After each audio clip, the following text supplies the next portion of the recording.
2ல செய்யுள் பகுதியில அடுத்து நாம் பார்க்க இருக்கக்கூடியது நெடுநல் வாடை. இந்த தலைப்பு எந்த பொருண்மையின் கண் வைத்து சொல்லப்பட்டிருக்கு அப்படின்னு பாத்தீங்கன்னா, பெய்யன பெய்யும் மழை. என்னன்னு கொடுத்திருக்காங்க? பெய்யன பெய்யும் மழை. அப்படின்னா என்ன சார்? பெய்யன பெய்யும் மழை, இது ஒரு குறள். அந்த குறட்பானுடைய கடைசி 3 அடி கொடுத்திருக்காங்க. தொடால் தொழுகை அப்படின்னு ஒரு திருக்குறள் ஆரம்பிக்கும். அதுல இறுதியா வரக்கூடிய இந்த 3 சொற்கள் என்ன சொல்லுது அப்படின்னா, பெய்யன பெய்யும் மழை. உரிய காலத்துல உரிய மழை பெய்தால் இந்த உலகத்தின் கண் இருக்கக்கூடிய அனைத்து உயிர்களுக்கும் எந்த ஒரு சேதாரம் ஏற்படாது. ஆனால் அதையும் கடந்து அளவுக்கு அதிகமா மழை பொழியும் போது, பருவம் தவறியோ அளவுக்கு அதிகமாக மழை பொழியும் போதோ இந்த உலகத்தின் கண் இருக்கக்கூடிய உயிர்களுக்கு சேதம் ஏற்படுகிறது. இப்ப பாத்தீங்கன்னா கேரளாவில் அளவுக்கு அதிகமா மழை பெய்து கிட்டத்தட்ட 130 பேர் பலியாயிருக்காங்க. 130 பேர் பலி. கேரளாவில் ஏற்பட்ட பெருமழை பாதிப்பின் காரணமாக புள்ளி விவரத்துல 130, இன்னும் தெரியாதது எத்தனையோ. இதுல ஆடு மாடு கோழி குதிரை எத்தனையோ. இத சொல்லப்பட்டது மனித ஜென்மங்கள் மட்டும் 130. இன்னும் எவ்வளவு உயிர்கள் சேதம் அடைஞ்சிருக்கலாம். இது காரணம் என்ன? பருவநிலை மாற்றத்தினால பெய்ய வேண்டிய மழை அளவுக்கு அதிகமா பொழிந்ததுனால ஏற்பட்ட விளைவுகள். இதை குறித்துதான் இந்த இடத்துல ஒரு பாடமா கொடுத்திருக்காங்க. அதுல ஒரு பகுதியாக செய்யுள்ள நம்ம பார்க்க இருக்கக்கூடியது நெடுநல் வாடை.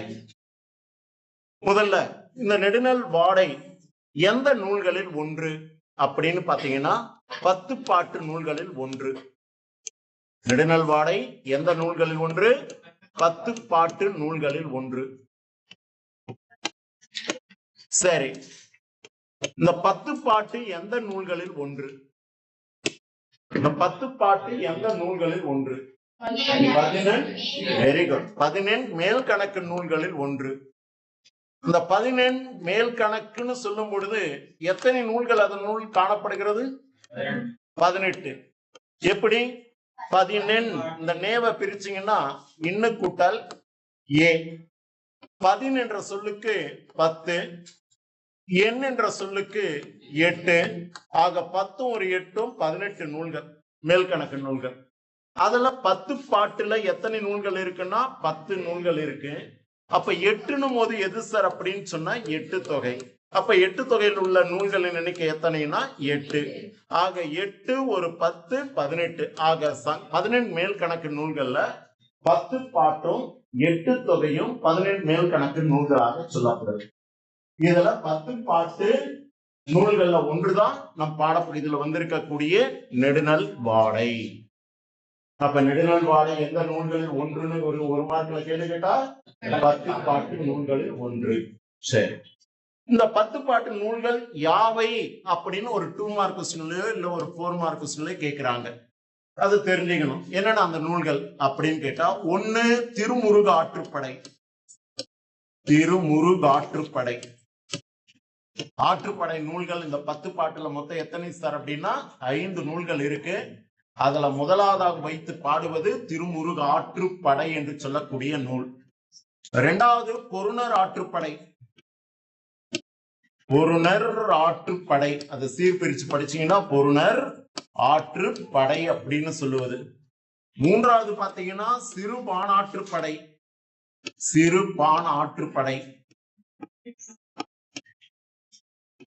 4வது பாத்தீங்கன்னா பெரும் பானாற்றுப்படை. பெரும் பானாற்றுப்படை. இன்னொரு ஆற்றுப்படை நூல் எது சார் அப்படின்னு பார்த்தா கூத்தர் ஆற்றுப்படை. கூத்தர் ஆற்றுப்படை. இந்த நூலுக்கு இன்னொரு பெயர் மலைபடு கடா. கூத்தராற்று படை. இதுக்கு இன்னொரு பெயர் எடுத்துக்கிங்க. அல்லது மலைபடு கடாம். 1 மார்க்ல கேட்பாங்க. கூத்தராற்று படைக்கு வழங்கும் வேறு பெயர் மலைபடு கடாம். இந்த 5ம் ஆற்றுப்படை நூல்களாக சொல்லுவது. அடுத்து பாத்தீங்கன்னா முல்லைப்பாட்டு, அடுத்தது பாத்தீங்கன்னா குறிஞ்சிப்பாட்டு,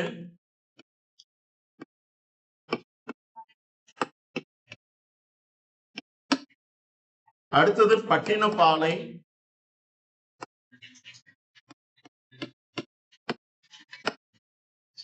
மதுரை காஞ்சி, கடைசியா பார்க்கும் பொழுது நெடுநல் வாடை. நெடுநல் வாடை. இப்படி 17 மேல் கணக்கு நூல்கள்ல ஃபர்ஸ்ட் பாட்டு நூல்கள் அடங்குபவை.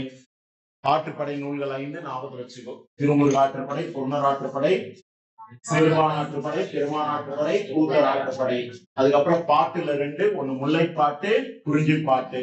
அடுத்தது பாடையில 1 பட்டினப்பாலை, காஞ்சில 1 மதுரை காஞ்சி, வாடையில 1 நெடுநல் வாடை. இப்ப இந்த 10ல நம்மளுக்கு பாடப்பகுதியில வந்திருக்கக்கூடிய நெடுநல் வாடை பற்றி இப்ப நம்ம பார்க்க போறோம். அடுத்த ஒரு கேள்வி எனக்கு, நெடுநல் வாடை பெயர் காரணம் தருக. ஒரு 2 மார்க் கொஸ்டின் இன்டீரியரா கேட்டா, நெடுநல் வாடை பெயர் காரணம் தருக அப்படின்னு கேட்டா நூலை பிரித்தறிய முறை என்ன சார் அப்படின்னா, நெடுமை கூட்டல் நல் கூட்டல் வாடை. நெடுமை கூட்டல் நல் கூட்டல் வாடை. நெடுமை என்ற சொல்லுக்கு பொருள் என்ன சார் அப்படின்னா நீண்ட. நல்லுன்னா என்ன பொருள்? நல்ல அல்லது நன்மை. வாடை அப்படின்னா வாடை காற்று. வாடை காற்று எந்த திசையிலிருந்து வீசக்கூடியது? வடக்கு திசையிலிருந்து வீசக்கூடியது வாடை காற்று. தெற்கு திசையிலிருந்து வீசுவது தென்றல் காற்று. கிழக்கு திசையிலிருந்து வீசுவது புரியல, மழை காற்றுன்னு பேரா? அப்ப மேற்கு திசையிலிருந்து வீசுவது பூத காற்றா? கொண்டல் அப்படின்னு ஒண்ணு படிச்சிருப்பீங்க, குணக்காற்றுன்னு ஒண்ணு படிச்சிருப்பீங்களா? அதெல்லாம் இருங்க. கிழக்கு கிழக்கு கொண்டல், மேற்கு கோடை காற்று. அப்படியா? அப்படின்னு படிச்சுங்க பத்தாம் வகுப்புல. இப்படி வாடை வடக்கு திசையிலிருந்து வீசுகின்ற காற்றுக்கு பேர் என்ன? வாடை காற்று. இப்படி நெடுமை கூட்டல் நல் கூட்டல் வாடை, நெடுநல் வாடை. இப்ப இந்த பிரித்ததில் வச்சு 2 பொருள் எடுக்க போறேன். பிரித்ததில் வச்சு 2 பொருள் எடுக்க போறேன். ஒண்ணு என்ன அந்த பொருள்? நீண்ட நல்ல வாடை காற்றாக அமைந்தது யாருக்கு சார் அப்படின்னா, போர் புரிவதற்கு சென்றிருக்கக்கூடிய பாண்டிய நெடுஞ்செழியன் என்னும் மன்னனுக்கு இந்த வாடை காற்று நீண்ட நல்ல வாடை காற்றாக அமைந்திருக்கிறது. யாருக்கு? பாண்டிய நெடுஞ்செழியன் என்னும் மன்னனுக்கு.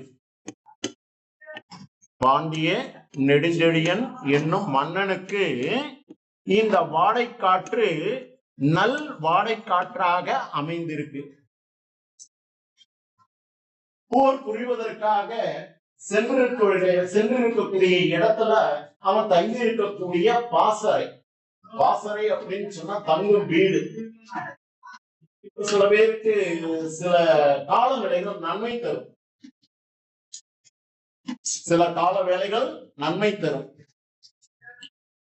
கொக்கொக்க கும்பும் பருவத்து புத்தொக்க சீர்த்த இடத்து அப்படின்னு வள்ளுவர் ஒரு திருக்குறளை சொல்வார். கொக்கு வாய்க்கால்ல தன்னுடைய இறைக்காக காத்திருக்குமா. அந்த வாய்க்கால் நீர்ல தனக்கு தேவையான இறை வந்த உடனே அது என்ன பண்ணுமா? விரைந்து தன்னுடைய இறையை உண்டு செல்லும். ஏற்ற காலம் வரும் வரை அந்த கொக்கு காத்திருக்கும். அதே போலதான் மனிதர்களாகிய நாமும் தனக்கு உண்டான காலம் வரும் பொழுது விரைந்து அந்த செயலை செய்து முடித்திட வேண்டும் அப்படிங்கிறதுக்காக அந்த திருக்குறள் சொல்லுவாங்க. கொக்கொக்க கும்பம் பருவத்து குத்தொக்க சீர்த்த இடத்து அப்படின்னு சொல்லும் பொழுது அந்த கொக்கினுடைய செயலை கேட்டாலும் நம்மளும் செயலை செய்து முடித்துக் கொள்ள வேண்டும் அப்படின்னு. அப்ப இந்த திருக்குறளோடு இந்த பாண்டிய நெடுஞ்செழியனுக்கு இந்த வாடைக்காற்று நல் வாடைக்காற்றாக அமைந்திருக்கு. போர் புரிவதற்கு ஏற்ற சூழலாக அந்த வாடைக்காற்று அமைந்திருக்கு. வாடைக்காற்று உடம்புக்கு ஆகாது.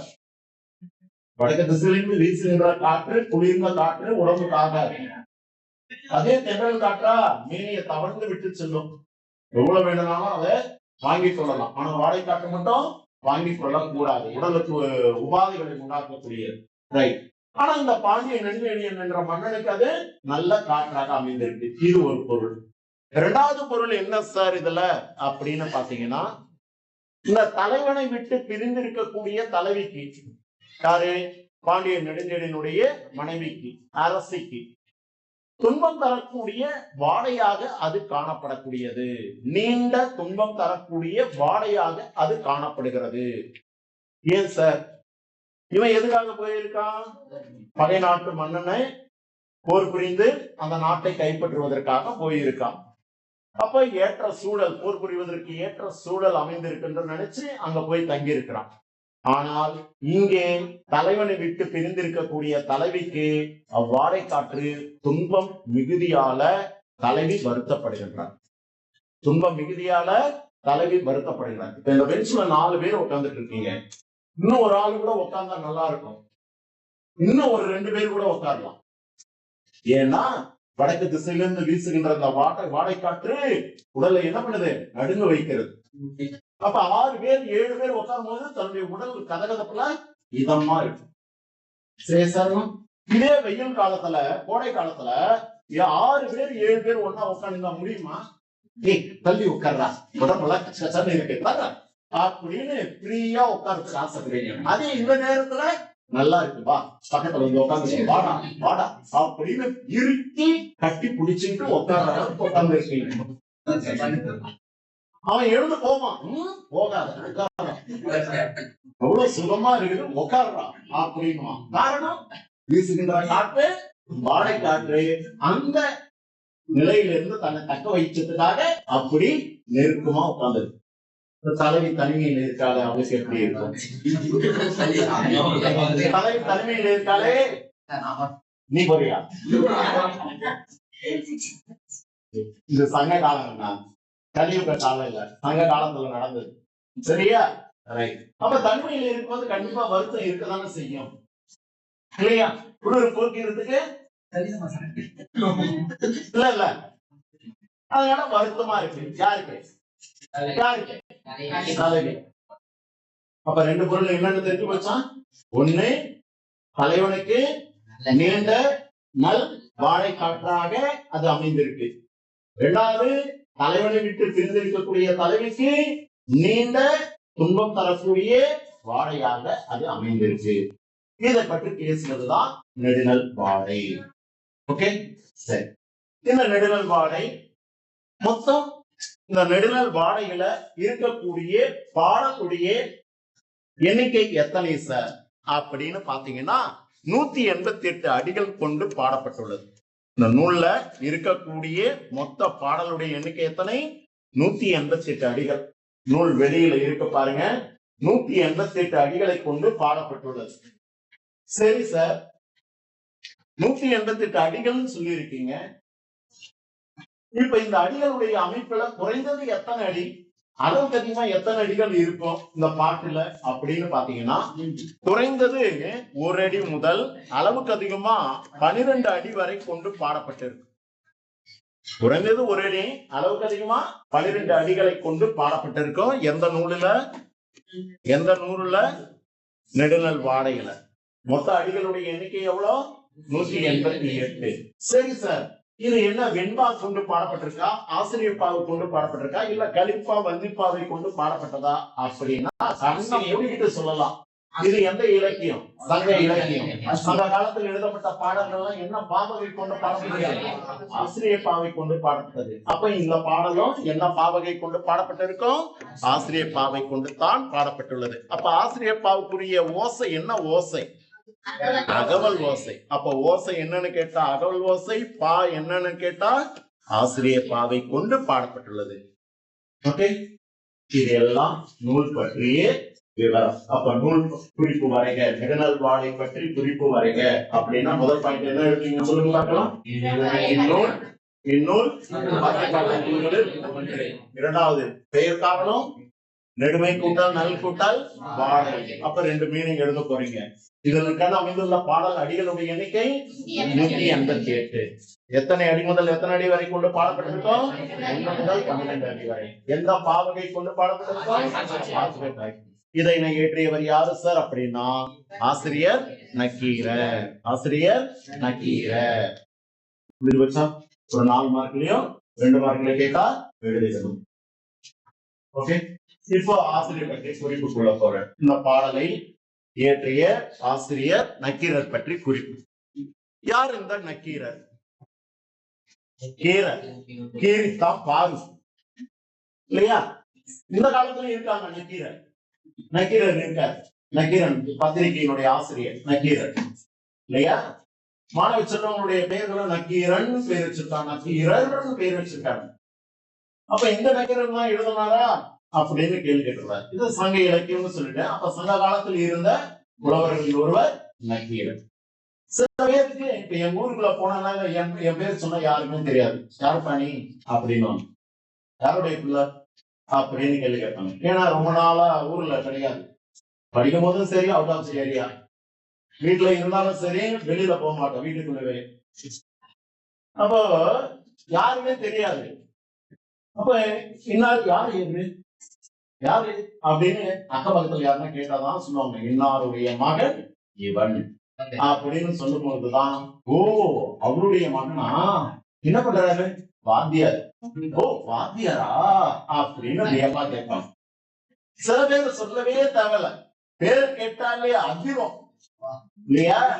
விக்னேஸ்வரன் ஏரியாவை போயிட்டு விக்கின்னு சொல்லி பாரு, விக்கியம் அதிரும். காக்காவே அதிருமா? காக்காவே மதிக்காத ஊர்ல இருக்கான அதே நவீன பேர் சொல்லி பாரு, அந்த ஏரியாவே கதி கலந்தோம். நவீனா நவீனா நவீனா எக்கோ வரும் அப்படியே இல்லையா? சில பேர் இருக்காங்க, நானும் ரவுடிதான் நானும் ரவுடிதானோ இல்லையா? நம்ம ரவுடி ரவுடி பேர்ல பயப்படுவாங்க சில பேர். தீபக்கா அவங்க ஏரியால ஆமா அப்படி கால தூக்கிட்டு அப்படி நிக்கிறாங்க. அதுபோல நக்கீரர் அப்படின்னு சொன்னா யாருன்னு தெரியாது. அதனால அவங்க அப்பா பெயரை முன்வைத்து சொல்லும் போதுதான், ஓ இந்த நக்கீரர் தானா எழுதுனது அப்படின்றதுக்காக மதுரையை சார்ந்த கணக்காயனார் மகன் நக்கீரர் அப்படின்னு இவருக்கு பேரு. என்ன பேரு? மதுரையை சார்ந்த கணக்காயனார் மகன் நக்கீரர் அப்படின்னு சொல்லும் பொழுதுதான் இந்த நக்கீரர் யாருன்னு தெரியுது. வாங்க நூல்வெளி பகுதியில ரைட். இந்த என்னன்னா என்ன சொல்ல அந்த சொல்லு,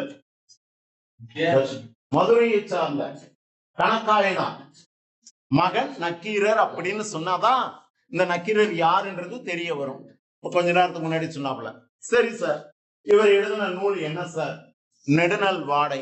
இதை தவிர 10 பாட்டுல வேற ஏதாவது எழுதியிருக்காரா அப்படின்னா எழுதியிருக்காரு. எஸ், அந்த நூல் என்ன சார் அப்படின்னா 10 பாட்டுல முதல் வரிசையில் இருக்கக்கூடிய திருமுருகாற்றுப்படை. அப்ப இவர் எழுதின இன்னொரு நூல் எதுன்னு கேட்டா திருமுருகாற்றுப்படை. ஆற்றுப்படை, ஆற்றுப்படையினாலே ஆற்றுப்படுத்துதல். ஆற்றுப்படுத்துதல்னா நெறிப்படுத்துதல் அர்த்தம். நெறிப்படுத்துதல்னா வழிப்படுத்துதல் அப்படின்னு ஒரு பொருள் இருக்கு. நெறிப்படுத்துதல் வழிப்படுத்துதல் அப்படின்னு பொருள். யாருக்கு யாரு வழிப்படுத்துதல், யாருக்கு யாரு நெறிப்படுத்துதல் இல்லையா? இப்போ பக்கத்துல கிஷோர் இருக்கான், அந்த பக்கத்துல ரதீஷ் இருக்கான். கிஷோருக்கு ஏதேனும் ஒரு வருத்தம் அப்படின்னா பக்கத்துல இருக்க ரதீஷ் ஆர்வம் சொல்லுவோம். சரி சரி ஃபீல் பண்ணாரு, விடு, ரமி சார் தானே சொன்னாரு, உன்னுடைய நலனுக்காக சொன்னாரு, அழுவாத அழுவாத, உன்னுடைய நலனுக்காக சொன்னாரு, கவலைப்படாத, இன்னைக்கு உனக்குன்னா நாளைக்கு எனக்கு, ஏதோ ஒண்ணு அப்படின்னு சொல்லி சமாதானப்படுத்துவான், ஆற்றுப்படுத்துவான். கவலைப்படாத, ரைட், பாஸ் பாஸ், வா பிரேக் போயிட்டு வரலாம், வா கேண்டீன் போயிட்டு வரலாம், சமோசா வேணுமா வாங்கி தரப்பா அப்படின்னு கேட்டு சமாதானம் படுத்துறீங்களா இல்லையா? தோழி கூட நீங்க பண்ணீங்களா? அழுவாத, பரவாயில்ல அழுவாத, விடு, கண்ணு கெட்டு போயிட்டு அழுவாத, இப்படிலாம் சொல்லி சமாதானம். இன்னொரு பொருளை எடுத்துக்கலாம். ஆற்றுப்படுத்துதெல்லாம் என்ன அப்படின்னா, இந்த கோயில்ல பிரசாதம் கொடுப்பாங்க. கையில வாங்கிட்டு வருவேன், தட்டு நிறைய கையில புடிச்சிட்டு வருவான், கீழே மேல சிந்திட்டு அப்படி கொண்டு வருவான். வழியில வீணா பார்த்திருப்பான். சார் சார் என்னது சார் அது? பிரசாதமா? எங்க சார் கொடுக்குறாங்க? கை காட்ட முடியுமா? ஏன்னா 2 கையில பிளேட் வச்சுருக்க, காட்ட முடியுமா? அப்ப இது பாருமா, நேரா அப்படியே போ, பக்கமா திரும்பு. அங்க ஒரு கோயில் இருக்கு, அந்த கோயில்ல தான் பிரசாதம் தருவாங்க. இப்போ இன்னும் ஆற்றுப்படுத்துதல், வழிபடுத்துதல், மேல்படுத்துதல். வழி காட்டணும்னா அதே போல இன்ன வள்ளல் எனக்கு இன்ன பொருளை தந்தால் நீயும் அதை பெற்றுக்கொள் என்று ஒரு புலவன் இன்னொரு புலவனுக்கு வெளிப்படுத்து. பிரசாத கதையா காலி ஆயிடுச்சுன்னா என் வீட்டுக்கு வா, பிரசாதத்துல உங்களுக்கு கொஞ்சம் கொடுத்துறேன். ஏன்னா வழியா கொடுத்தா அது நல்லது இல்லைன்னு வீட்டுக்கு பார்த்தாரு. சில பேர் என்ன பண்ணுவாங்க, சார் சார் சார் அது என்கிட்ட கொடுத்துருங்க சார், போயிட்டு சார் அப்படின்னு வாங்க. இல்லையா, சில பேருக்கு மனசு இருந்து சரியாமா நீ ஏமா அவ்வளவு தூரம் போக்குறதுக்கு வச்சுக்குமா, நான் போய் வாங்கிக்கிறேன்ட்டு 2வது ரவுண்டு போவான். அது கூட நீண்ட வரிசையில் நின்று போக மாட்டான், சந்தில நுழைஞ்சு போயிடுவான். இல்லையா, பிரசாதனாலே சந்தில நுழைஞ்சு வாங்கிடுவோம். இல்லையா, பக்கத்து வீடா இருக்குன்னு வச்சுக்கோ, கோயிலுக்கு பக்கத்து வீடாவே இருக்குன்னு வச்சுக்கோ, போய் வச்சுட்டு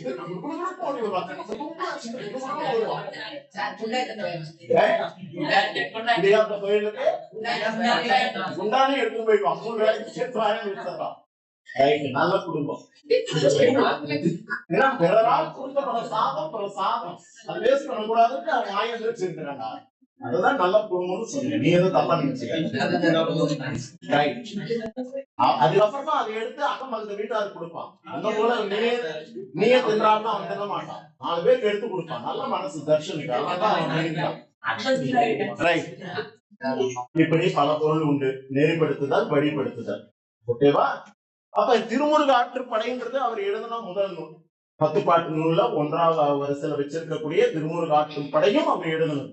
அப்ப இதுல திருன்னா யாரு, முருகுன்னா யாரு அப்படின்னா, முருகு என்ற சொல்லுக்கு அழகு, அழகென்ற சொல்லுக்கு முருகா, அருளன்றி உலகிலே பொருளேது முருகா. இன்னைக்கு செவ்வாய்க்கிழமை முருகனுக்கு உகந்த நாள். நாவை விட்டு பாடுங்க, வாய் விட்டு நல்லா பாடுங்க. அழகென்ற சொல்லுக்கு முருகா அப்படின்னு சொல்லக்கூடிய முருகனுக்குரிய திருவிளையாடல் புராணம்னு ஒரு படம் பார்த்திருக்கணும். பக்தி மார்கமுடைய படம் எல்லாம் பார்க்கணும், சரியா? அதுல வரும் திருமுருக ஆற்றுப்படைன்னு குறித்து ஒரு பாடலை பாடுவாரு. அப்ப முருகு என்று சொன்னால் அழகுன்னு அர்த்தம். திரு என்று சொன்னால் மேன்மை மிகுந்த, சிறப்பு பொருந்திய இறைவனாக சொல்லக்கூடிய முருகனை ஆற்றுப்படுத்துதல். அப்ப இந்த பாட்டுல முருகனுக்கு உண்டான வீடுகளுடைய எண்ணிக்கை எத்தனை? 6 படை வீடு கொண்ட திருமுருகா. 6 படை வீடுகளை குறித்து பாடுவது. அப்ப அந்த முருகனை ஆற்றுப்படுத்துதல், அதை குறித்து பாடின நூல் தான் இந்த திருமுருக ஆற்றுப்படை. இத பாடினது யாரு? நக்கீரர். சரி சார், 10 பாட்டுல திருமுருக ஆற்றுப்படை, நெடுநல்வாடை. இதை தவிர 8 தொகையில நோட் பண்ணி வச்சுங்க. 8 தொகையில அகனானூற்றுல ஒரு 17 பாடல், குறுந்தொகையில 8 பாடல்கள்,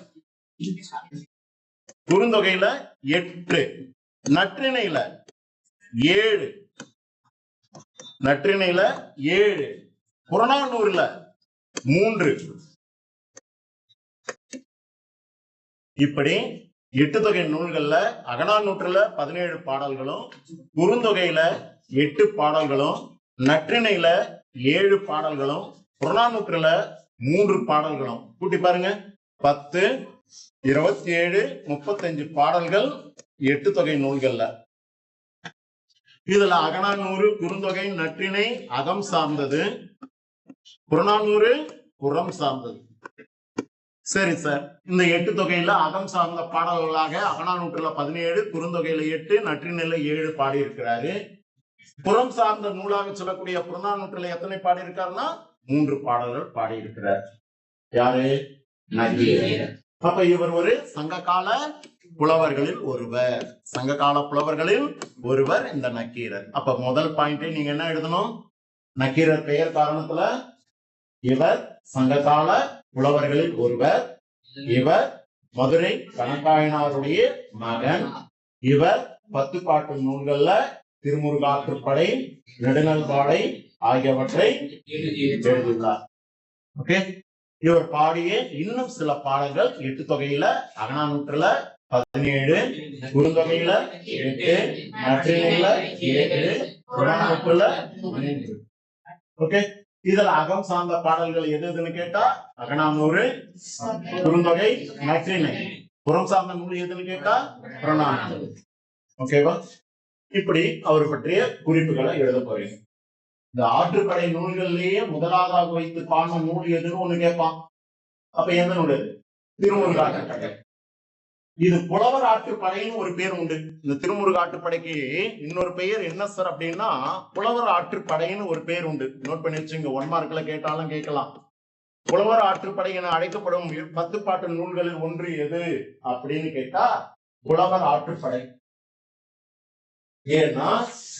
ஏன்னா புலவர்கள் பலரால், இப்ப நான் சொன்னேன் இல்லையா, இப்ப நான் ஒரு புலவன் ஒரு மன்னன் இடத்துல போய் என் வறுமை காரணமாக மன்னன் இடத்துல போய் என் அறிவால் மிகுந்த பாடலை பாடி அவனுடைய ஐயத்தை போக்கினேன். அதற்காக அவன் எனக்கு ஒரு பரிசு பொருளை கொடுத்தான். இப்ப நான் வழியில கொண்டு வரேன். இன்னொரு புலவர் வராது வழியில, என்ன பார்த்து கேட்கிறாரு, புலவா பொய்யில் புலவா, ஏன் இந்த பரிசு அப்படின்னு கேட்கும் போது, இந்த மன்னன் எனக்கு இந்த பரிசனை தந்தான் தான் பாடியதற்காக அப்படின்னு சொன்னேன். அவனும் வறுமையின் காரணமாக போய் அரசனிடத்துல தன்னால் அறிவால் விளைந்த பாடலை பாடுறான். அதுக்கேற்ற பரிசு பெற்றேன். அப்ப வழிபடுத்துதல், வழி காட்டுறேன், பிரசாதத்தை போல வழி காட்டுறேன். அதனால புலவர் பெருமக்களால் இந்த நூலை இன்னொரு பெயர் என்ன சொல்றாங்க? புலவர் ஆற்றுப்படை என்றார். இப்படி இந்த திருமுருகாற்றுப்படைக்கு இன்னொரு பெயர் புலவர் ஆற்றுப்படை, முடிவு என்று சொல்லால் அழைக்கப்படக்கூடியது. சரி சார், இந்த திருமுருகாற்றுப்படையில மொத்தம் எத்தனை அடிகள் கொண்டு பாடப்பட்டிருக்காரு அப்படின்னு கேட்டா 317 அடிகள் கொண்டு காணப்படுகிறது. அப்ப நெடுநல்வாடையில 188 அடி, திருமுருகாற்றுப்படையில 317 அடிகள் கொண்டு பாடப்பட்டுள்ளது. அதனாலதான் இந்த திருமுருகாற்றுப்படையே 11ஆம் திருமுறை. சைவ திருமுறைகளுடைய எண்ணிக்கை எத்தனை? 12. அந்த 12ல 11வது திருமுறையாக வைத்து பாடுவது இந்த திருமுருகாற்றுப்படையும் ஒன்று. திருமுருகாற்றுப்படையும் 11வது திருமுறையில வைத்து பேசப்படக்கூடியது. காரைக்கால் அம்மையார் உட்பட 11 நாயன்மார்களால் பாடப்பட்டது. அப்ப இந்த திருமுருகாற்றுப்படை சைவ திருமுறையில 11வது திருமுறையில வைத்து பாடப்பட்டுள்ளது. 11வது திருமுறையில வைத்து பாடப்பட்டுள்ளது. இதெல்லாம் ஆசிரியர் பற்றி குறிப்பு. இந்த பாடலை இயற்றிய ஆசிரியர் நக்கீரர் அப்படின்றதுனால குறிப்பு. இப்போ பாடல் பொருளும் சொல்லிட்டேன், ஆசிரியர் பற்றிய குறிப்பும் சொல்லிட்டேன், நூல் வெளியில அதை பத்தி கொஞ்சம் விளக்கமா பார்ப்போம், கவனிக்கணும். சரி சார், நெடுநல் வாடைன்னு சொன்னீங்க. பாட்டுடை தலைவன் யாரு? யாரை கொண்டு பாடப்பட்டுள்ளது அப்படின்னா பாண்டிய நெடுஞ்செழியன் என்னும் மன்னன். அங்கேயே நான் சொல்லிட்டேன் இல்லையா, நெடுமை கூட்டல் நல் கூட்டல் வாடை அப்படின்றதுல சொன்னேன். நீண்ட நல் வாடை காற்றாக அமைந்தது யாருக்குன்னு கேட்டா பாண்டிய நெடுஞ்செழியன் என்றான். அப்ப அந்த பாட்டுடை தலைவன் யாருன்னு கேட்டா இந்த பாண்டிய நெடுஞ்செழியன் என்ற மன்னன். மதுரை கணக்காயனார் மகனார் நக்கீரர் இயற்றிய நூல் நெடுநல்வாடை. இது 10 பாட்டு நூல்களில் ஒன்று. 188 அடிகளை கொண்டது. ஆசிரியர் பாவால் இயற்றப்பட்டது. இப்பாடலின் பெயர் இரு வகையில் பொருள் சிறந்து விளங்குகிறது. ஒரு பொருள் என்ன சார்? தலைவனை பிரிந்த தலைவிக்கு துன்ப மிகுதியால் நெடுவாடையாகவும், இது ஒரு மீனிங். போர் பாசறையில் இருக்கும் தலைவனுக்கு வெற்றி பெற காரணமான நல்வாடையாகவும் இருப்பதால் இது நெடுநல் வாடை என்னும் பெயர் பெற்றது. அது என்ன சார்? போர் பாசறையில் இருக்கும். பாசறை என்ற சொல்லுக்கு பொருள் என்னன்னு சொன்ன தங்கும் வீடு. பாசறை என்ற சொல்லுக்கு தங்கும் வீடு என்பது பொருள். நம்ம கூட திருப்பதி போறோம், நேரா போனவனே மூலஸ்தானத்துக்கு போயிடும். ஏழுமலைவாடா வெங்கடரமணா கோவிந்தா கோவிந்தா பிரசாந்தத்துக்காக கோஷம் போடுறோம். போட்டோ இது சரியா? ஓ, தட்சிணுடைய அப்பா பேரு கோவிந்தா. எவ்வளவு பேருமே தெரியவே நினைக்கிறேன். தனசேகருடைய அப்பாவா? யாருடைய அப்பாவோ? எங்க தாத்தா பேரு கூட கோவிந்தராஜ் தான். சரியா? என்னுடைய அப்பா பேரு காலத்திநாத ஈஸ்வரர். காலத்திநாத ஈஸ்வரர். ஆமா, இருக்கட்டும். அது போல நேர குடவனுக்கு எங்க போறான்? நேர மூலஸ்தானத்துக்கு போறான் இல்ல. போனவனே என்ன பண்றான்? ஒரு அறையில லாக் பண்ணிடுறான். அப்ப தங்கிட்டு அதுக்கப்புறம் தான் கேட்டு தரப்பான். பரிசுல போயிடுவேன் இல்லையா? அப்ப தங்கும் இடம். அதே போலதான் போர் புரிவதற்காக நேரா இடுப்புல வாழ சொருகிட்டு அப்படியே குதிரையில சேவி குப்பத்து நாட்டு ஆசனோட வாழை சீவு தலையை அப்படின்னு எடுத்து கட்டி எடுத்து சண்டை போட்டு வெட்டிட்டு அந்த நாட்டை கைப்பற்றிக்கணும். சார் பார்க்கணும், இடம் பொருள் ஏவல் சூழலா பார்க்கணும். எடுத்து சண்டை போட்டு கூடாது. அதனாலதான் சில பேர் படத்தை கூட பாரு, வில்லன் ஹீரோவா சண்டை போடும்போது பாரு இல்லையா, வில்லன் எகிரி எகிரி பேசினே இருப்பான். ஹீரோ அப்படின்னா அப்படியா ரைட்டு. அப்புறம் விஜய் கூட பாருங்க, முதல்ல அடி வாங்கிட்டாரு. பாப்பாரு சூழல், பாப்பாரு இடத்த, பாப்பாரு எங்க வச்சு இவனை அடிச்சா அந்த இடத்துக்கு அப்படியே தள்ளி போவாரு. அடிக்கடிக்கு இவர் பட்டு அடிச்சு பின்னாடி போவாரு. தனக்கு கொண்டான இடம் வந்த பிறகு இவர் அடிப்பார். அது போலதான் போர் பாசறையில போய் தங்கி போர் புரிவதற்கு ஏற்ற சூழல் யாருக்கு இருந்தது? பாண்டிய நெடுநெடியன் என்ற மன்னனுக்கு ஏற்பட்டது. அதனால அவனுக்கு என்ன கிடைக்கும்? தோல்வி கிடைக்கும், வெற்றி கிடைக்குமா? எனக்கு ஏற்ற சூழல்ல நான் சண்டை போடவே எனக்கு வெற்றி கிடைக்குமா, தோல்வி கிடைக்கும்? அப்ப நிச்சயமா வெற்றி தானே. அப்ப வெற்றியை குறித்து பாடப்பட திணைக்கு பெயர் என்ன? வாகை திணை. என்ன திணை? வாகை திணை. அப்ப இந்த புறம் சார்ந்த நூலா அகம் சார்ந்த நூலா? சார் ஒரு சந்தேகம் வந்துருச்சு இல்லையா? புறம் சார்ந்த நூலா அகம் சார்ந்த நூலா அப்படின்னு பார்த்தா நெடுநல் வாடை அகம் சார்ந்த நூல் தான். ஏன்னா தலைவியை விட்டு தலைவனை விட்டு பிரிந்த தலைவிக்கு துன்பம் தருதல்லவா, துன்பம் தருதல்லவா. இப்போ என்னுடைய வேதனை யார்கிட்ட போய் சொல்லுவேன்? நான் தான் தலைவிடா, என்னுடைய வேதனை யார்கிட்ட போய் சொல்லுவேன்? அப்ப அகத்தாலேயே உணர்வது. அவர் இருந்தார்னா, அவர் இருந்திருந்தார்னா இல்லையா? அப்ப அகத்தாலேயே உணர்வது இது அகப்பாட்டு. இருப்பினும் இருப்பினும் இது போன்ற செய்திகளை சொன்னதுனால இது புறம் சார்ந்தது அப்படின்னு சொல்லி இந்த பாட்டை புறம் சார்ந்த பாடலாக வைத்து பாடப்பட்டது. ஆனா 10 பாட்டு நூல்கள்ல இதையும் ஒரு கேள்வி கேட்டுருவாங்க, நோட் பண்ணிக்கோங்க. 10 பாட்டு நூல்கள்ல அகம் சார்ந்த நூல்கள் யாவைன்னு கேட்டா படை நூல்கள் 5, அது கூட மதுரை காஞ்சியும் சேர்த்துக்கும். எதை சேர்த்துக்கிற? எதை சேர்த்துக்கிற? ஆற்றுப்படை நூல்கள் 5ஓட மதுரை காஞ்சியும் சேர்த்துக்கிட்டா இந்த 6ம் அகம் சார்ந்த நூல்.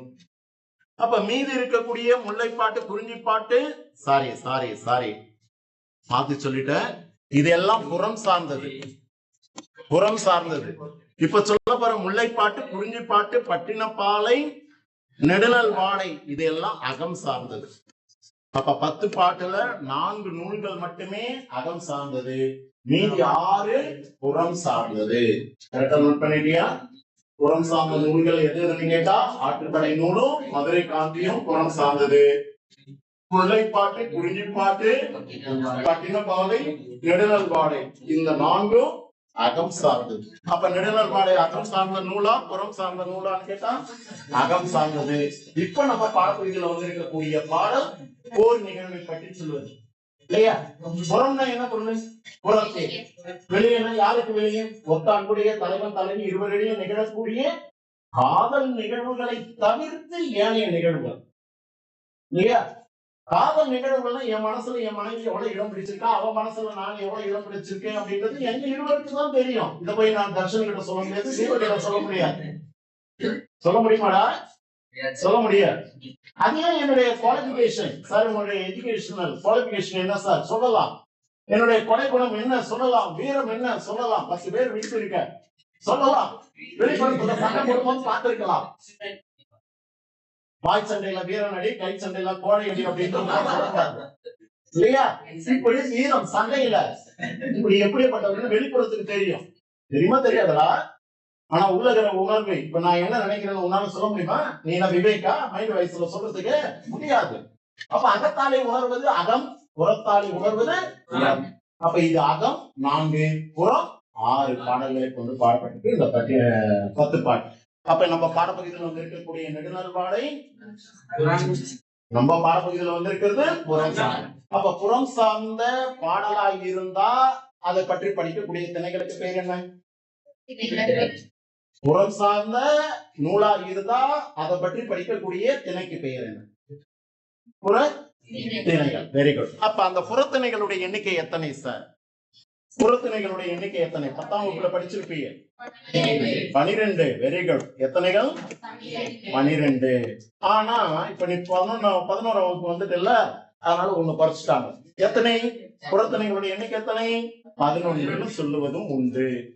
எது சார் ஒண்ணு நீக்கப்பட்டது அப்படின்னா, ஒரு நூலாசிரியர் 12 திணைகள்ல காஞ்சி என்று சொல்லக்கூடிய காஞ்சி திணை, வெற்றி, கரந்தை, வஞ்சி, காஞ்சி, நொச்சி, உரிதை, கும்பை, வாகை 8 பூக்களுடைய பெயர்கள் அமையப்பட்ட திணைகளுடைய எண்ணிக்கை 8. அதுக்கப்புறம் பாடா, பொதுவியல், கைக்கிளை, தேர்ந்தெடுக்கும் ஈராக 12 திணைகள். இது காஞ்சி திணை என்பது காஞ்சின்னு சொன்னாலே நிலையாமை பற்றி சொல்லுவது. காஞ்சின்னு சொன்னாலே நிலையாமை பற்றி சொல்லுவது. திருக்குறள் ஒண்ணு படிச்சுமே, படிக்கல? நிலையில்லாத இந்த உலகில நேற்று இருந்தவன் இன்றில்லை என்னும் பெருமை உடைத்தி உலகு, நெருநல் உடனொருவன் இன்றில்லை என்னும் பெருமை உடைத்தி உலகு. மறந்துச்சா திருக்குறள்? நேற்று இருந்தவன் இன்றில்லை என்னும் பெருமை உடைத்தி உலகு. அதனால இருக்கும்போதே 4 பேருக்கு என்ன பண்ணணும்? கெட்டது செய்யணுமா? நல்லது செய்யணும். 4 பேருக்கு நல்லது செய்யணும். சொல்லுங்க, 4 பேருக்கு நல்லது செய்யணும் இல்லையா? ஏன்னா இன்னைக்கு இருக்கிற தமிழ் சார் பாடம் எடுத்துதான் இருக்காரு. நல்லா தானே இருந்தாரு. என்னடி ஆச்சு? சொல்றது என்னன்னு சொல்ல வேண்டிய நல்லா கிளாஸ் எடுத்திருந்தாரு. சந்தோஷப்படுவான் விசாரிப்பான். சில பேருக்கு சந்தோஷம், பல பேருக்கு வருத்தம். போயிட்டாரே வருத்தமா? இந்த துக்கத்தை தாங்க முடியாம கட்டி பிடிச்சு அழுவான்.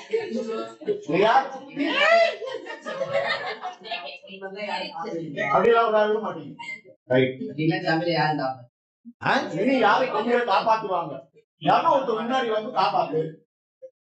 அப்போ யாரு தர்ஷன் வராமா? நிலையற்ற இந்த வாழ்க்கை அதான் காஞ்சி.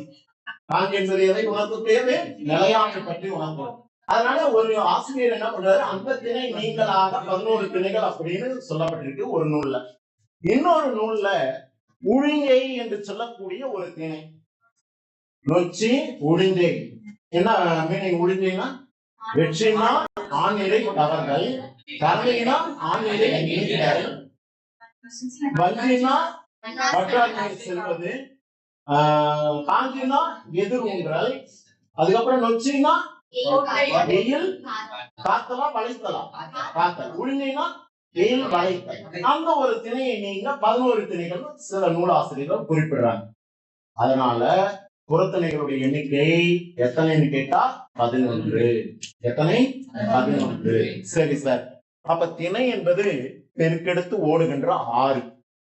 அந்த ஆற்றினுடைய 2 புறங்களிலும் கரைகள் இருக்கும்.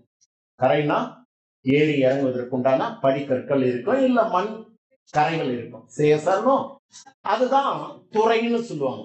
அதுதான் என்ன சொல்லுவாங்க? துறைன்னு சொல்லுவாங்க. அப்ப புறநானூற்றில் பயின்று வரக்கூடிய துறைகளுடைய எண்ணிக்கை எத்தனை சார் அப்படின்னா, அந்த புறத்துறைகளுடைய எண்ணிக்கை எத்தனை சார் அப்படின்னா 65 துறைகள் இருக்கு. அப்ப திணைகளுடைய எண்ணிக்கை எத்தனைன்னு கேட்டா 11, துறைகளுடைய எண்ணிக்கை எத்தனைன்னு கேட்டா 65. சரி சார். இப்போ புறத்திணைகள்ல என்னன்னு தெரிஞ்சுக்கிட்டேன், புறத்துறைகள்ல என்னன்னு தெரிஞ்சுக்கிட்டேன் இல்லையா? திணை என்பது பெருக்கெடுத்து ஓடுகின்ற ஆறு, துறை என்பது அதற்கு 2 புறமும் கரைகளாக இருப்பது இல்லையா? அந்த கரை இருந்தா தானே இறங்கி ஆத்துல குளிக்க முடியும். அது போல நுட்பமான பொருளை கொண்டு பாடப்படுகின்ற பாடல்கள் அப்படின்றதுக்காக புறத்திணை புறத்துறைன்னு அப்படின்னு வச்சிருக்காங்க. இதே அகம் சார்ந்த நூல்களை படிப்பதா இருந்தா அகத்திணை அகத்துறைன்னு வரும். ஓகேவா?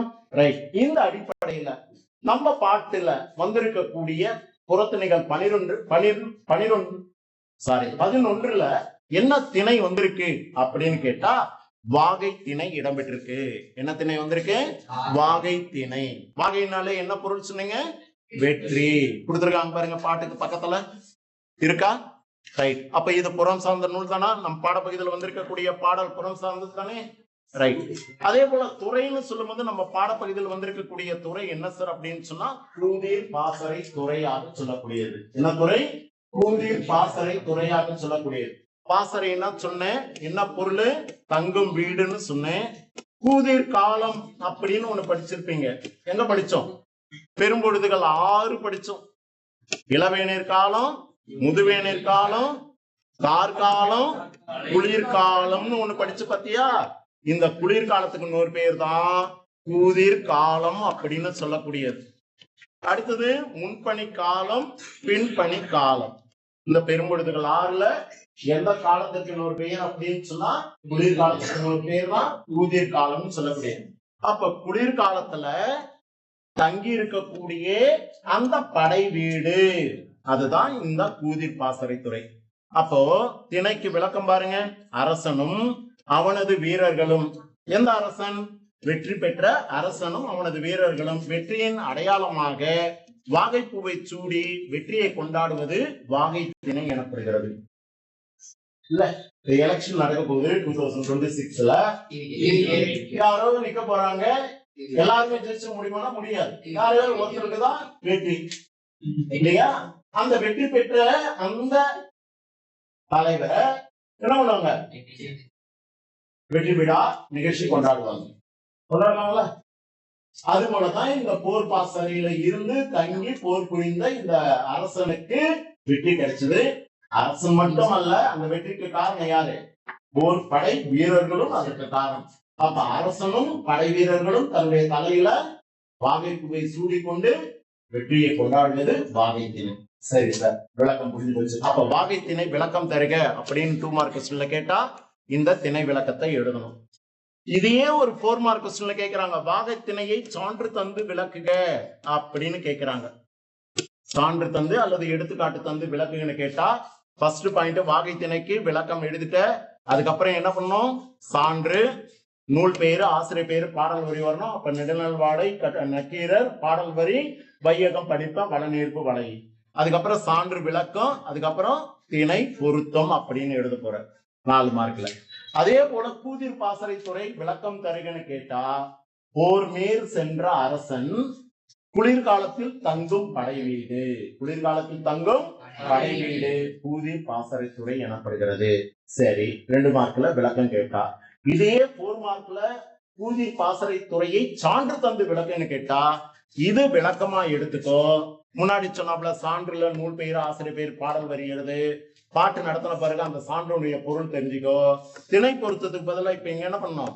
துறை பொருத்தன்னு போடு. எந்த அடிப்படையில இந்த பாட்டு இந்த துறைக்கு பொருத்தி வந்திருக்கின்றத பாடலுடைய பொருள் தெரிஞ்சிட்ட பிறகு எழுது. இப்படி எழுதுனா இது ஒரு 4 மார்க்கு, அதுல ஒரு 4 மார்க். புரிஞ்சிருச்சா? நிச்சயம் பொது தேர்வுல திணை துறையிலிருந்து ஒரு 4 மார்க் கொஸ்டின் அவைலபிள். அணில இருந்து ஒரு 4 மார்க் கொஸ்டின் அவைலபிள். மிஸ் பண்ணிடாத, எப்போதும் உங்க பாக்கெட்டுக்குள்ள வச்சுக்கணும். ஓகே, வேணுமா? போட்டுக்கோ. இங்க இருக்க கண்ட்ரோல் 1 2 3 சொல்லுமா? இந்த பக்கம் வேணுமா? சரி, 1 2 3 ஓகேவா? ரைட். ஓகே, கதகதப்பா இருக்கா? ரேக்கடா இருக்கு. ரைட், புரிஞ்சிருச்சா? புரிஞ்சிருச்சா? நெடுநல் வாடையில நம்ம பாடப்பகுதியில் வந்திருக்கக்கூடிய திணை எது? துறை கூதிர் பாசறை துறை. என்ன துறை? கூதிர் பாசறை. கூதிர் பருவத்திற்கு இன்னொரு பெயரு குளிர்காலம் அப்படின்றதா. புரிஞ்சிருச்சா? ரைட். இப்போ நான் பாடலுக்குள்ள போறேன். பாடலுக்குள்ள போறதுக்கு முன்னாடி நுழைவுன்ற செய்தி கொஞ்சம் பார்க்கணும். போன வகுப்புல சொல்லி இருந்தேன்னு நினைக்கிறேன். ஐப்பசியில அடமழை, கார்த்திகல நிறைய சொல்லி இருந்தேன். பரணியில மழை பெய்ந்தா தரணிலாம் செழிக்கும்னு சொன்னேன். தவளை கத்தனா தள்ளி மழைன்னு சொன்னேன் இல்லையா? நாட்கள் தள்ளி மழை. தவளை கத்தனா நாட்கள் தள்ளி மழை பெய்யும். இன்னும் கூட சொல்லுவாங்க, கார்த்திகைக்கு அப்புறம் மழை இல்லை, கர்ணனுக்கு அப்புறம் கொடை இல்லைன்னு சொல்லுவாங்க. என்ன சொல்லுவாங்க? கார்த்திகைக்கு அப்புறம் மழை இல்லை, கர்ணனுக்கு அப்புறம் கொடை இல்லை. கர்ணன் யார்? கொடுப்பதில்ல சிறந்த கரங்களை உடைய. கொடுத்து கொடுத்து சிறந்த கரம் கர்ணன். இப்படிதான் கர்ணன் தன்னுடைய அமைச்சர்களோடு அமர்ந்திருக்கும் பொழுது ஒரு அந்தனர், ஏழை அந்தனர் வந்து பொருள் கேட்கிறார். கர்ணா, கொடுப்பதுல சிறந்தவனை சொன்னே, நான் பொருள் தேடி வரிய நிலையில வந்திருக்கிறேன், எனக்கு ஏதேனும் குடுன்னு சொன்ன பிறகு கர்ணன் தன்னுடைய இட கையில் இருந்து எடுத்து இந்தா அந்தனரை பிடித்துக்கொள் அப்படின்னு கொடுத்தார். உடனே கூட இருந்த அமைச்சர்கள் எல்லாம் கேள்வி கேட்டாங்க, கர்ணா என்ன கொடுக்கிற கை வலது கை தானே, ஏன் இடது கையில் கொடுத்தாய்? இது தவறல்லவா?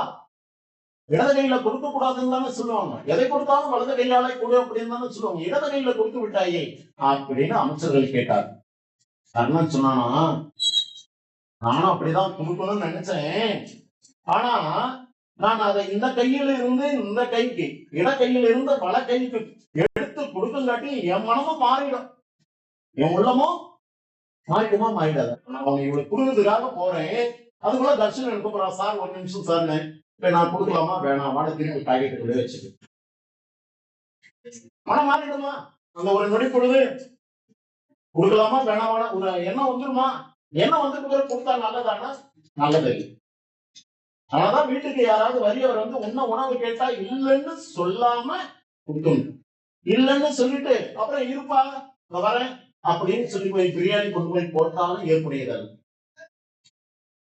இல்லைன்னு சொல்லாமலேயே வீட்டுல இருக்கிற பழுது கொண்டு போய் போட்டினா கூட நல்லது, உண்மை.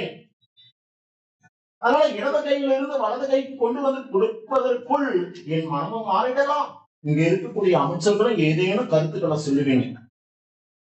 அதனாலதான் அமைச்சரே எண்ணம் பட்டது எடுத்து கொடுத்து விட்டேன் அப்படின்னு.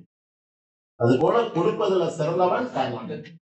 பாட்டு கூட கேள்விப்பட்டிருக்கீங்க, உள்ளத்தில் நல்ல உள்ளம் உறங்காது என்பது வள்ளுவன் வகுத்த. கர்ணா, வருவதை எதிர்கொள்ளடா. அப்படிப்பட்ட கர்ணனுக்கு அப்புறமா கொடை இல்லையா அந்த உலகத்துல? இருக்காங்க, மிக இருக்காங்க, ஆனா வெளி உலகத்துக்கு தெரியல. நம்ம கரஸ்பாண்டன்ட் சார் கூட பாத்தீங்கன்னா நிறைய ஏழை குடும்பங்களுக்கு இல்லை என்று சொல்லாமல் ஸ்காலர்ஷிப் கொடுத்திருக்காரு. கொரோனாவில தாய் தந்தையரை இழந்திருந்தாலோ, 2 பேர் இல்ல, ஒருத்தர் இழந்திருந்தா கூட அந்த பிள்ளையை படிப்பதற்கு முழு தொகையை அவரே ஏற்றுக்கிட்டார். அரசு கல்வியிலேயாகட்டும், இங்க படிக்கிறவங்களுக்காகட்டும் ஃபுல்லி ஃப்ரீ. அப்ப இவரும் ஒரு வல்லன் தானே, ஆனா உலகிற்கு தெரியல. ராமலிங்க அடிகளாரும் ஒரு வள்ளலார் தான். வாடிய பயிரை கண்ட போதெல்லாம் வாடியது, மனம் வாடியது. பசியால் வருபவருக்கு பசி பிணியை போக்கியவர். யார் செய்வா? அந்த உள்ள யாருக்கு இருக்கு? இல்லையே, நீங்க இல்லையே. அவங்கதான் இருந்து வாழ்ந்துட்டு போனவங்க. இன்னைக்கு நம்ம சொல்றோம், ஆனா அதை ஏற்றுல எழுதி வச்சு பல தலைமுறைக்கு எடுத்து செல்லணும். அது உங்களை போன்ற மாணவர்களால தான் முடியும். ரைட், இணையா எதுக்காக இது வந்த ஐப்பசியில அடமழை, கார்த்திகையில கனமழை, பரணியில மழை பெய்தா தரணி செழிக்கும் சொன்னேன். கார்த்திகைக்கு பிறகு மழை இல்லை, அதனால இனி கார்த்திகை மாசம் முடிஞ்ச பிறகு லீவ் கிடைக்குமான்னு எதிர்பார்க்காதீங்க. அதனாலதான் நான் டவுட்ல லீவ்லாம் சொல்ல முடியாது. ஒன்லி ஃபார் சண்டே அப்படின்னு சொல்லிட்டு, சண்டே மட்டும் தான் லீவ், ஒன்லி ஒன் சண்டே. அதனால கார்த்திகை முடிஞ்சு போச்சுன்னா மழை எதிர்பார்க்க முடியாது. அதே போல கர்ணனுக்கு அப்புறம் கொடை இல்லை அப்படின்னு சொல்லுவாங்க. இன்னும் கூட நிறைய சொல்லுவாங்க, ஆடியிலே காத்தடிச்சா அம்மைக்கல்லும் நகரம்னு சொல்லுவாங்க.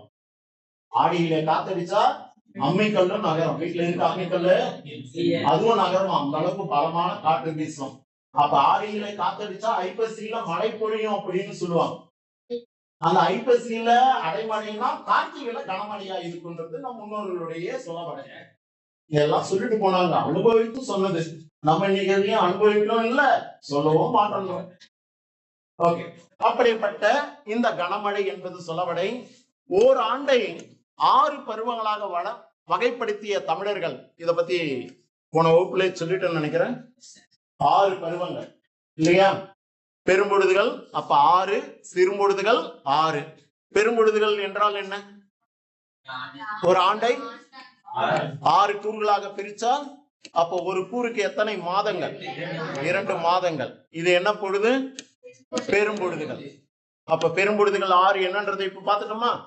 முதல்ல இளவேநீர் காலம், முதுவேநீர் காலம், முன்பனி காலம், கார்காலம், குளிர்காலம், முன்பனி காலம், பின்பனி காலம். அதே போல ஒரு சிறுபொழுது என்றால் என்ன அப்படின்னு கேட்டா, ஒரு நாளை 6 கூறுகளாக பிரிப்பது. அப்போ ஒரு கூறுக்கு எத்தனை மணி நேரம்? 4 மணி நேரம். காலையில 6 மணிலிருந்து 10 மணி வரைக்கும் காலை பொழுது, 10 மணிலிருந்து பிற்பகல் 2 மணி வரைக்கும் நண்பகல், பிற்பகல் 2 மணிலிருந்து பொழுதுக்கு 6 மணி வரைக்கும் ஏற்பாடு, பொழுதுக்கு 6 மணிலிருந்து நைட்டு 10 மணி வரைக்கும் அதுதான் மாலை. நைட்டு 10 மணில இருந்து மிட் நைட் 2 மணி வரைக்கும் யாமம், மிட் நைட் 2 மணில இருந்து காலை 6 மணி வரைக்கும். இப்படி 6 சீர்பொழுதுகளாக பிரிப்பது. ஓகே, இத பத்தி விவரங்களை அடுத்த வகுப்புல பார்ப்போம். நடத்த வந்த வரைக்கும் அப்படியே ஓர்வியா படிச்சுட்டு வந்துட்டு 1 மார்க்கோ 2 மார்க்கோ கேட்சப் பண்ணி கேட்பேன். சரியா? புரிஞ்சுச்சா புரியலையா? புரிஞ்சுதா புரியலையா? சரி, தேங்க்யூ.